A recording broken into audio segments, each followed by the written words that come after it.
Greetings to everybody tuning in to watch this sometime in the future. I'm very glad you're here. Even if you're completely new to the channel, I welcome you to for some casual, hardcore Minecraft in the Prologue world.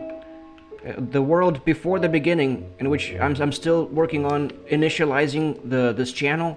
So it's perfectly fine if you're completely new to this, because I'm still just getting started. I still barely have anything going on. I gotta do one more thing on the sheep farm, and then today I was going to build a path. I was going to work on building a path over to the starting area over there, because I do want an easy way to get from there to here, and that might actually take me multiple episodes. So the objective over here is to capture the ordinary experience of playing Minecraft in the non-impressive way, in the way that like a normal person would be playing Minecraft, except that I'm not really.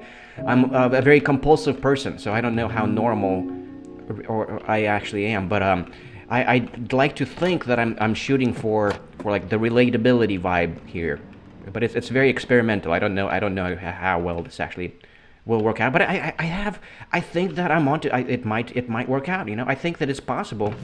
I think it's actually conceivably possible to like get really good at like the presentation, at like what I'm trying to do.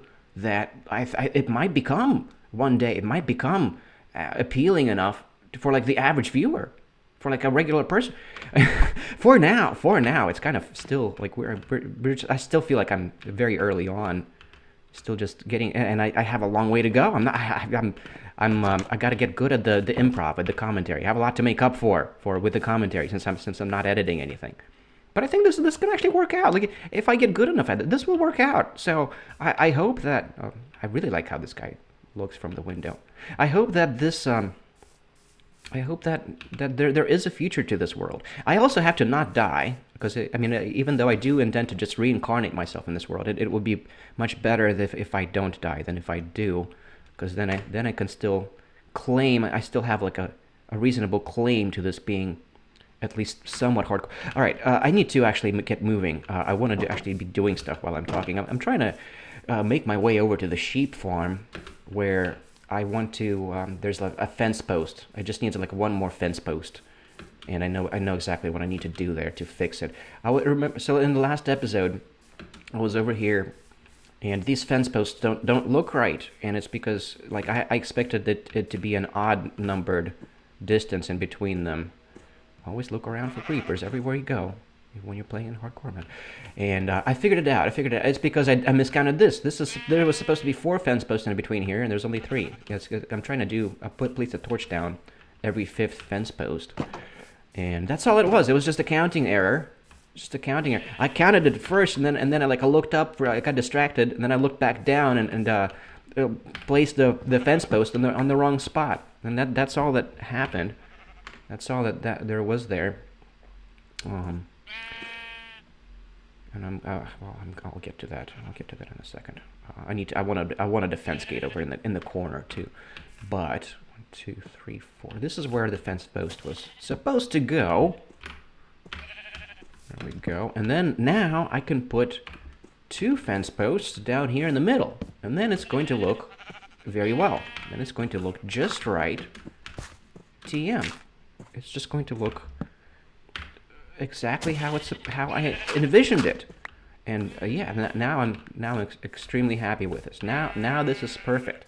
I've reached the maximum level of refinement that this sheep farm can get, according to my personal stand. Oh yeah, I do want a gate over here in this corner. I decided that I do want a gate here, right there. There we go. Now it's extremely good. Now it's exactly how I wanted it to be. It looks very well balanced. Everything is very well spaced out, with 5 torches in between. This is the kind of thing I'm talking about. This isn't normal. Normal people don't care this much about these very minor details that aren't really, don't really make a big difference. But I don't know. It makes a difference to the way it feels, to me at least. I think it's important. I find it important to spend a lot of time, a disproportionate, a reckless amount of time on these minor details, just to make it feel like everything's just right. Like the guy in the window. Okay, so I mean, I do like the painting, but I kind of liked the red guy better. And I figured it out. I looked into this. I looked into this in the internet. There's actually only 3 different paintings that are this size, and that's the reason why they tend to repeat so much. Why the world tends to, because there's only these 3. There's only this guy, which is called like the Wanderer or something. It's actually based on like a real painting that I have seen before. I've seen the real painting that this is based on. And it's a good one, but I kind of like the guy in the red shirt. I kind of like that one over here. So I'm just gonna re-roll this painting a couple more times because I do want to bring that guy back. The guy that was actually in the thumb. There you go. This one. The world did exactly what I wanted it to do, which is, to me, is confirmation that I'm on the right track. Right? That's how you should interpret these things. So. Yeah, there we go. Now I'm very happy with this. Now this is just right to me. So the way that you make the smaller paintings, you actually have to place stuff around it. So like, let me demonstrate real quick because I'm going to be placing more paintings around. I like doing this painting activity. So this is appealing to me. I kind of like where this is going. It gives me a use for the wool. When I was started on the sheep farm, I really just wanted to make sure to keep some of them alive, because there was a wild wolf that I couldn't find, so I couldn't kill him, and I didn't know when he was going to come out to hunt the sheep, and that's why I built the sheep farm, just to make sure I had a couple of them alive. I never had the intention to just get carried away chopping trees for like 10 episodes in a row, just to make my way over to that big tree where I wanted the sheep farm to be. I mean, I kind of got carried away there on this very, that's what happened. But the paintings. Then I wanted to make a painting because I was making an episode about real art. So I made a paint, and then now I'm like, well, that's what you should use the wool for. You should make real art with the wool. Oh, I already made the painting. So this is what I'm talking about. To make the smaller paintings, you just gotta put something else down underneath it, because it's basically the paintings just stretch out to fill the maximum amount of space that they can wherever they're at, of their dimension, of the available dimensions. All right, so now this should grant me a. That's not what was supposed to happen. What the hell? What the hell? How? This is supposed to have become. Okay, well, I guess I'm wrong. I guess I'm wrong then. Is this real? Is this a glitch? I don't think this is supposed to have happened this way. Because from what I read on the internet, I was misinformed. I'm sorry. Well, I'm glad I tested it out for myself. This was supposed to have granted me a single tile painting. Let's try it again. That was really weird. That's not supposed to happen. Oops. That's not supposed to happen. What the hell, guys? What am I doing wrong? Now I'm confused.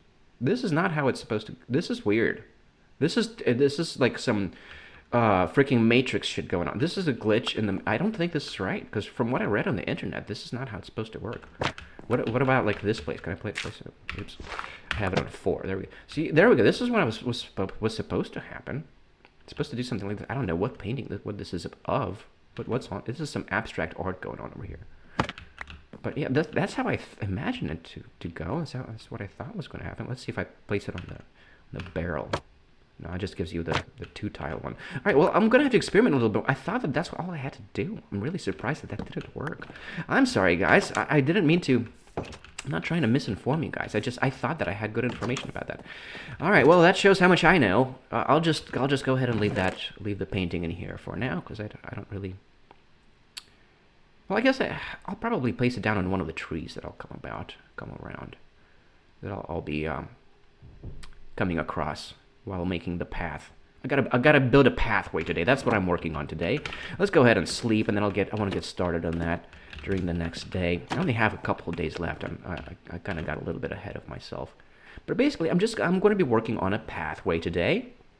And I'm going to be doing it very simply. I don't do any of this elaborate textured stuff where I'm trying to be fancy and impressive. I'm very compulsive, but I'm not trying to be impressive. I just do things the way that's most appealing to me personally,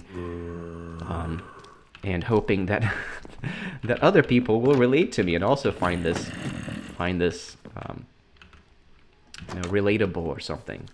I'm actually not sure. This is very experimental at this point. I don't know what kind of audience is actually gonna... will I actually end up with.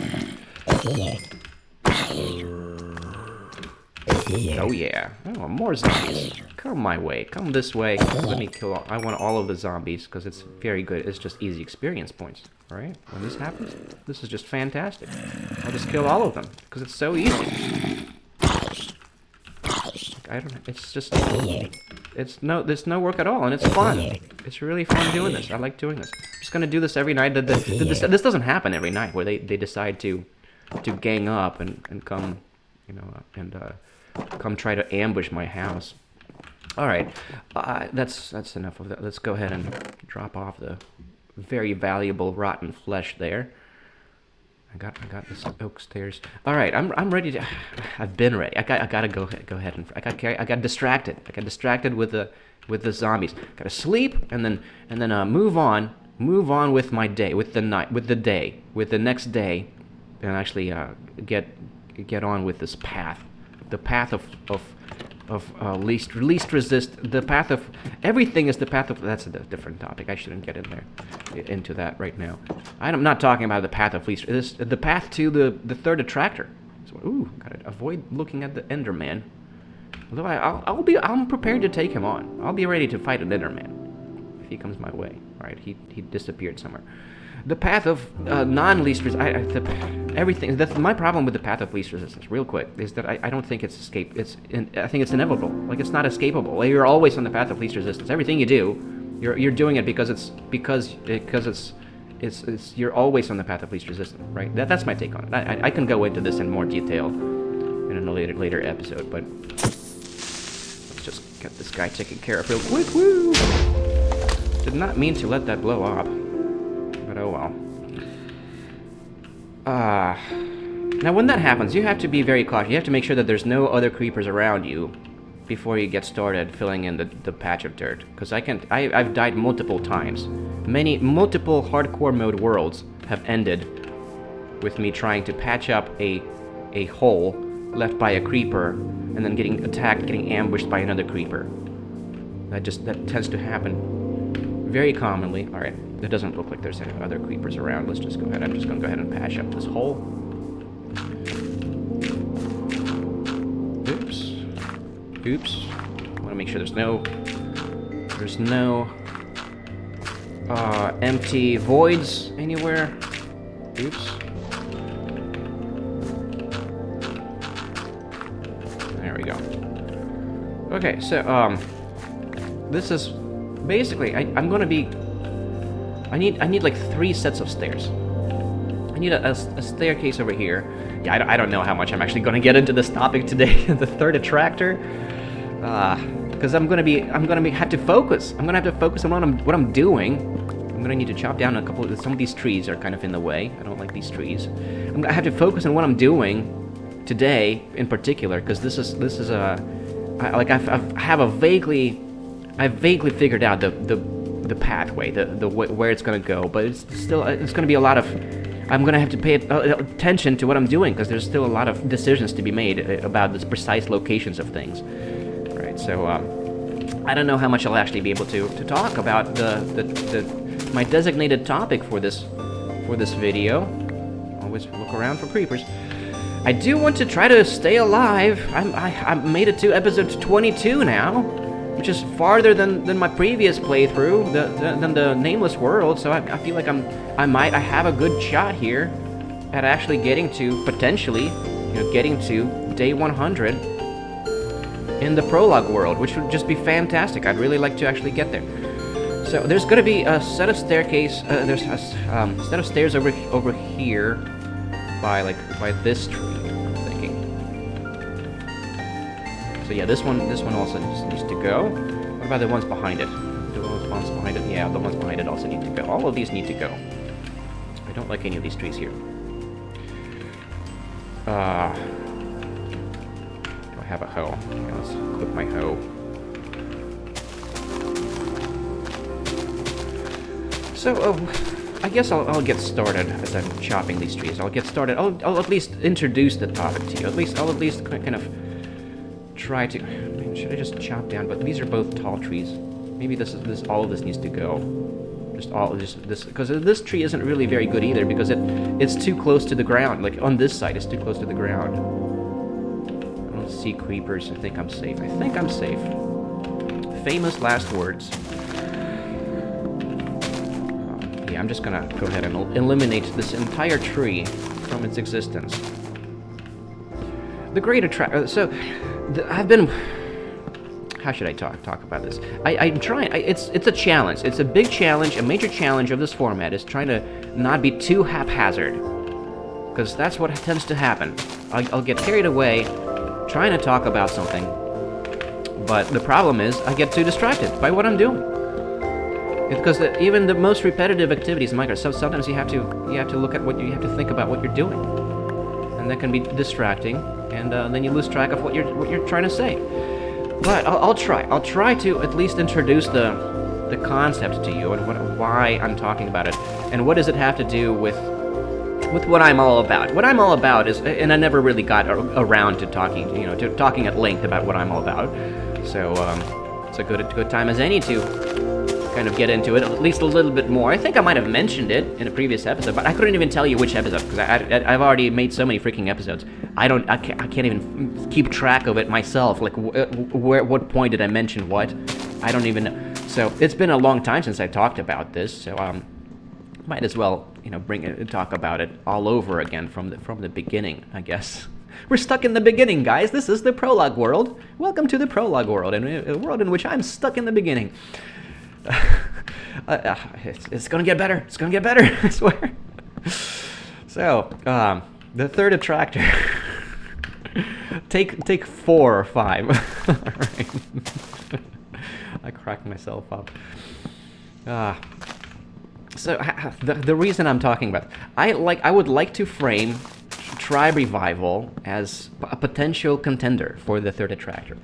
And there's many problems with this. I'm in the process of looking into, doing my research on the concept of the Third Attractor, on the concept of like the meta crisis, and the concept of what are the potential criteria for a Third Attractor. And I'd like to frame my brainchild, my philosophical brainchild of Tribe Revival, which is very silly, at face value. I have a lot of work to do to develop the idea, because there's lots of problems with it that I can think of. So I'm just in the very early stages of processing this, and of trying to do all of the research that I need to do on this matter, on this subject.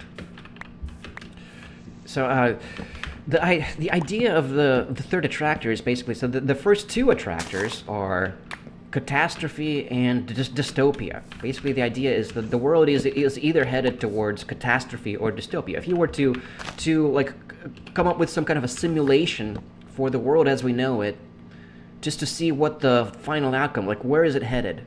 What is the attractor of the future of like what is the, like if you play out, if you let it play out, if you were to simulate the world as we know it and let it play out, where do we end up in? Where are we? Where is this game of capitalism / socialism? The kind of social constructs that we've so far come up with. Where does it land us? Where are we going to end up if we continue down this path? And the trajectory, the theorized trajectory is either catastrophe or dystopia. All right, I guess these 2 trees also have to go now. Yeah, the tree canopy makes you do this thing where you end up having to, if you don't look around everything, the entire canopy, and actually foresee this occurrence, you end up getting carried away, having to chop more trees than you anticipated, because the canopies connect, and you want all of the canopy to decompose. And that'll distract you from your main topic of conversation. So the first two attractors are either catastrophe or dystopia, because one of the big problems with the pyramid scheme of capitalism is that it's the problem of the multipolar trap, as it's called. The multipolar trap, and that's a game theoretical problem. It's not just a problem with capitalism, but also a problem of having multiple agents, in this game in in the game of international affairs, the big league game, the biggest game there is of the game of warfare. That's the game that's not a game, of serious shit, of shit hitting the fan type of game. In that game, the what you run into is this problem of the multipolar trap, where basically everybody is in a rat race to compete with each other towards exploiting the world to the maximum. Because if you don't do it, the other guy will. The competition is going to do it if you don't do it. So, like, famous examples of this are the atmosphere, the tragedy of the commons of the atmosphere. So, like, we're pumping this carbon dioxide into the atmosphere, and it's a big debate about whether or not that has catastrophic consequences. I'm not going to go into that right now, but that's just a common example of the multiple polar trap, where if you don't do it, China will do it. Like, if you don't regulate, if you regulate your industry, your coal power plants and all of that, to the point that it's not as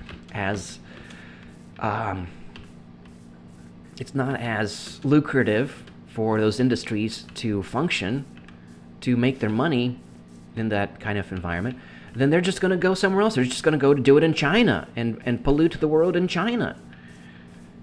So somebody is going to do it, and they're going to outcompete. They're going to outperform you if they do that. So that's kind of a major problem with regulations, a major problem with trying to do anything other than capitalism, than the freest kind of capitalism you can imagine. It's because, well, the competition is just going to go somewhere else, to another country where they are allowed to do it, and then they're going to outcompete you, because that's unfortunately, that appears to be the world we live in. So that's kind of the idea about one of the outcomes, one of the attractors, the first attractor of the catastrophic collapse, the collapse of the ecosystem. Because if you don't do it, somebody else will. Somebody else is going to exploit. We're basically in a race to the bottom. And the alternative to this was, of course, the dystopian outcome, where, well, the way that we can, a conceivable way to prevent catastrophe is to liberate the entire world by capturing everybody, by uniting the world in a one world government, by asserting hegemony, essentially, by creating a one world government in which there isn't a competition, eliminating the competition to where there's only one big major player, and at least then you're not going to just exploit. Then you can avoid the multipolar trap of being forced into the competition. I mean, and there's problems with that. The problem with that is, you're like the mass surveillance system, because to ensure that you're not going to have competition, you're going to have to keep everybody. You're going to have to keep an eye on everybody, because one other pathways to catastrophe is the technological advances that the rapid technological progress might result in this situation where an individual can create disaster, can come up with, an individual can genetically engineer a terrible virus in the laboratory in their basement, and they can use the CRISPR technology or whatnot to engineer an extremely virulent virus that has a high death rate, and they'll engineer the vaccine for themselves and for their family, or what, maybe for a small group of students, or maybe they're just a maniac. They just want to kill everybody, and then they'll just unleash this virus onto the world. Just one person can create catastrophe. So, in order to avoid that, you could conceivably create this dystopian surveillance system where everybody is under extremely tight control, and there's no avoiding it, and there's no way to be the maniac in the basement making the virus, right? So, but that would be incredibly dystopian. I mean, we're talking artificial intelligence monitoring everybody, making sure that nobody's up to any shenanigans. And or getting even close to any shenanigans. So those are the main two problems of the possibilities of where the world is headed. And a big philosophical question of the world of today, of a major kind of the cutting edge of philosophy, one of the cutting edges of the leading edges of philosophy in the world of philosophy out there, is this problem of trying to come up with the alternative to these first two attractors, coming up with a third attractor alternative, right? And I would like to try to frame my brainchild of tribe revival as possibly the third attractor, but I see many problems with this. So tribe revival, briefly, I think I have this one more day. I think this is the third day and not the fourth day. I'd like to think that that's the case. I might have lost count of my days, but I'm going to go ahead and continue on just to finish what I'm talking about. Even very briefly, it would be nice to finish what I'm talking about. So I'm thinking that, all right, I have to get distracted a little bit because I got to figure out. There's going to be a staircase. I have to extend the terrain out a little bit, because there's going to be a staircase basically going down this way, and a staircase going down this other way over here too. I'm going to have a staircase going down this way too, to like the flower patch over here. I'm going to flatten this out. This entire hill over here is probably just entirely going to get flattened out, and then I think I'm going to end up with staircase going here, going here. But see, I want the staircase to be right next to the outlets, right next to the gate. So I was imagining it actually being like over here, slightly like over here, but in the corner. So let's get let's start to at least build like a dirt outline, I guess, of how far the terrain will need to get extended. I'm thinking to like about out here, and then I can like over out to here. Is about how far I'm going to want the terrain to go. And it's going to go up like a couple of layers. And that way. And then there's going to be like a staircase going down this way. So like, I guess one more layer, because this is going to be where the staircase will go, down this way. So just briefly, to summarize the very simple concept of tribe revival, the fantasy of tribe revival is to revive the family tribe. So not just, it's basically the same. It's basically the same concept as like, have you heard of? I need more dirt. Of intentional communities, or I guess communes.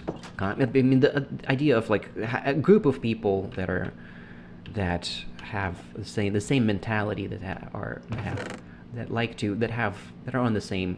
have the same kind of first principles of the same value system, value the same things. That's not where my dirt is. My dirt is over here in this chest. So that's kind of the idea is having an intentional community of relatives. So it's basically the concept of intentional communities, but with the twist that I think this intentional community has to be made up. Oops, that's the hoe. That's not a dirt block. Let's place a dirt block there. Oops. I just want to kind of figure out exactly where this staircase is going to go. It's going to go over here. This is where it's going to be. The stone. This is the rate at which the stone shovel shovels the dirt. I'm gonna have a bunch of dirt shoveling to do, a bunch of groundwork. Probably actually this entire thing is gonna end up being made out of wood. Let's make a bunch of wood there. Sure, that's fine. That's fine. All right. So the basic concept of tribe revival is, yeah, this whole thing is just I just want all of this to be made out of wood planks. The basic concept of tribe revival is that is an intentional community of relatives. So what you'll end up doing what this amounts to in practice is you're going to end up starting out, just following the American dream and saving up for a house and buying a house just for yourself and your family, your wife and your kids, and then the idea is to purchase adjacent properties. So it's basically an extension of the American dream. You're going to end up purchasing adjacent properties, or you might not ever make enough money to do that. You might not even make enough money to purchase your first home. But the idea is to, if you can't do it, to at least try to encourage your kids to do it, to purchase adjacent property and avoid moving to like different cities, avoid moving away from each other, and kind of cultivate the group, your relatives. Just cultivate your relations with your relatives, with your siblings, and maybe perhaps with your cousins, perhaps people from your wife's family, your significant other person's family will join in and purchase adjacent property. If they feel compelled by the idea, then that might happen. That would be great, right? I guess this fence is going to extend out to like around here.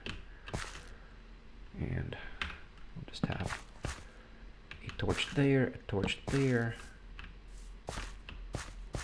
and I'll probably have, how do I want to do it? I want to do it like this. I want to have like a double fence post over here. There we go. This is going to be like the first tier. Do I want to move it down one more layer? Because then if I move it down one more layer, I can go all the way over here to where the second batch of stairs is going to be. The second batch of stairs is going to be around here. Going down from like that birch tree. That birch tree is going down. I don't like small birch trees, but just temporarily. I'm keeping it around as a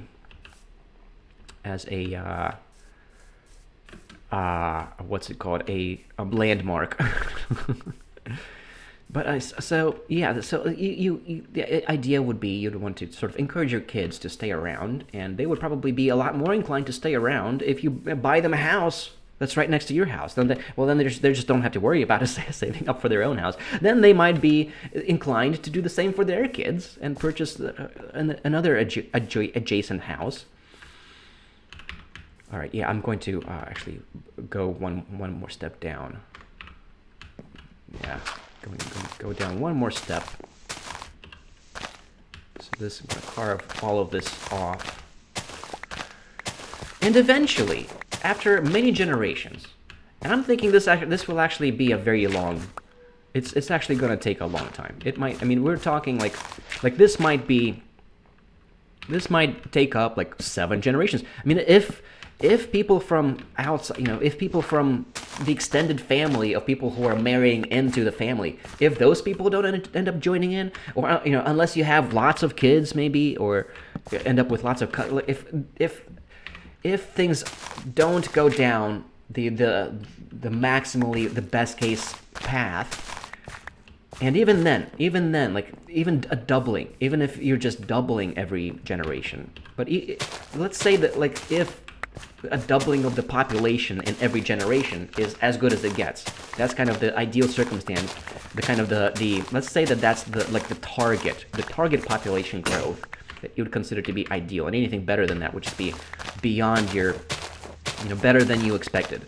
In that best case scenario of a population growth that just doubles every generation, you're still talking about like 7 generations before you get to over 100 people in your little family commune, in your little tribe of relatives that lives close to each other. So it's still, you're talking about like 300 years or so that it would take. Like it will not happen within your lifetime that you might see this come to fruition. And there's lots and lots of problems with this, with how this might work out. Like I have a lot of research to do to look into these kinds of things from the past. There's lots of ways in which these these intentional community kind of efforts end up falling through, and it's highly likely that this is, what I'm thinking of in particular, specifically, has already been tried before, and failed for some reason or another. Like I would not be surprised at all to see that eventually, to come across that as I do my research on it. But I'm just barely starting on it. Like this is kind of like this idea, this fantasy, really kind of invigorates me and keeps me going, because it makes me feel like there's hope for the world, that there's hope for the future. Because I think it would be really cool if that's the world if that's the direction that, if you could take it upon yourself to work in that direction and to recreate the ancient tribal social setting in which you're surrounded by a large group of relatives that live with you at least, and perhaps even work with you. Like it would be great if this large family tribe was also involved, also had like some kind of a family business going on. That would be fantastic. I mean, in the long run, that's the plan. That's what you should strive for. But I think that the idea is that's what we evolved with. The social setting of being surrounded by relatives and living and working with our relatives, and having a patch of land to call your home, even if it's small, to have like a city block that you can dedicate yourself to as like your little tribal turf. I think that's what's missing from modernity, and I think our brains are very well attuned to this. And we would thrive if we were in that kind of environment. So I'm in the process of analyzing all of the different objections to this, all of the different pitfalls of this, and I'd like to, I would like to perhaps write a book about this in the long run. But I'm so early in the process, and I feel like it's a gargantuan task that I'm just scratching the surface on, and I don't know how long it's going to take me, but. I'll definitely be talking about some of that stuff in these Minecraft videos, because the idea is to eventually turn this into a philosophy type of channel. It's still going to be a super haphazard, because I'm also I don't want to edit. I refuse to edit. So I think it's possible to get good enough at this that I don't have to edit. I can just get away with doing it like this, and it's going to be good enough that it's going to be sufficiently entertaining. It's going to be slightly entertaining, but sufficiently. It's going to be relatable. It's going to be authentic and organic and authentic and healthy for you. that's the dream. All right, where this is headed. All right. Well, I hope you guys enjoyed this. I hope that this was a decent follow-up. A better episode than the previous episode. People did not seem to like my previous episode, in which I just rambled on about how terrible of an idea this is. People didn't seem to enjoy that very much. So I hope you like this one a little better. I hope that you liked the ideas that I brought up, even though I just barely scratched the surface here. And I'm going to have to continue. I'm going to have to follow through and to keep talking about this in the next episode, because I just got started on the pathway down. It looks like it's going to take several episodes to even complete this path. This very simple thing. See, the thing is, in ordinary Minecraft, if you're just capturing the long play, like you're just trying to make footage of long play Minecraft gameplay, and you're not trying to do anything particularly impressive, and you're just going along with like, just what you feel like doing in the game. This is what it's like, all right? And it's very mundane and very slow, all right? And that's I got a little tiny bit accomplished today. I got started on my pathway, the pathway to the Third Attractor. And that's as far as I can get in this one episode. So that's it. That's it for today. Thank you very much for bearing with me till the end. If you're still around, that's great. I'm going to get back to encouraging comments. Screw it. I'm going to do it. I can't help myself. I don't know if it actually helps or not. I haven't really noticed any kind of difference, between the past few videos. I was trying to avoid mentioning how I like comments, but no, I'm going to get back to encouraging comments. I really like hearing what people think. In particular, I like it more when people, share their critical thoughts. I'm all about that. I really like to hear any kind of critical feedback you might have. Troll feedback, I'm really looking forward to troll comments, any kind of feedback, even if it's completely unrelated to what I'm talking about. If you just want to share about what you're going through currently and you want to chat with someone, I'm trying to create a little community, a little supportive emotionally supportive community in my comments of people that are just trying to find something to relate to on the internet. So yeah, if you have anything to say, please do. I'd really appreciate it. And that's it for today. Shadowlay, my fellas. Shadowlay. I'll see you next time.